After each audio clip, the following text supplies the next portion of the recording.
A year ago tonight, a faction within the Turkish military attempted to overthrow the government and failed. Here's what happened. At 10 p.m., things just didn't seem right in Istanbul and Ankara. People began to notice the sounds of jets and gunfire. Fighter jets were seen flying low. Soldiers blocked roads and bridges with tanks, preventing access to vehicles. People realized something was up. Soon after, military helicopters and jets began firing on people and targeting state buildings. Several government headquarters were bombed or raided by soldiers, including media outlets. Everyone was impatiently anticipating an official statement by the government on what was happening. At about 11:30 p.m., Turkish PM Binali Yildirim announced a certain group within the military was attempting to overthrow the government. He called the attempt illegal and said those involved would be gravely punished.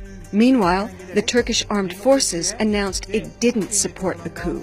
At 12:13 a.m., coup members used the country's public broadcaster, TRT, to announce martial law and a curfew, saying the political administration has lost all legitimacy and has been forced to withdraw.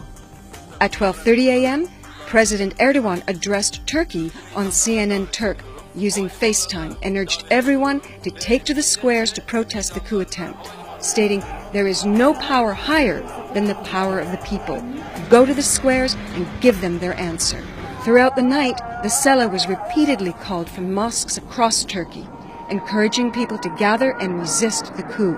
Sela prayers are traditionally recited on Fridays and during funerals, but are also used to rally people. Turks across the country flocked to the streets and squares in defiance, and the pro-coup attacks only intensified.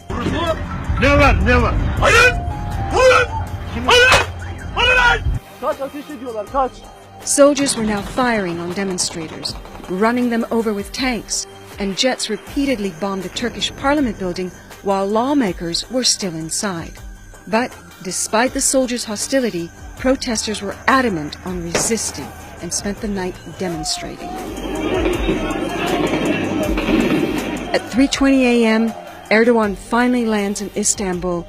Police forces carried out several operations that night, and in a couple of hours, police began detaining pro-coup soldiers and taking back control of seized areas. Turkey says the coup was orchestrated by a group known as FETÖ, whose leader is Fethullah Gulen. Government and civilian action thwarted the coup attempt in just a couple of hours. But that night, 249 lives were lost, and more than 2,000 others were injured.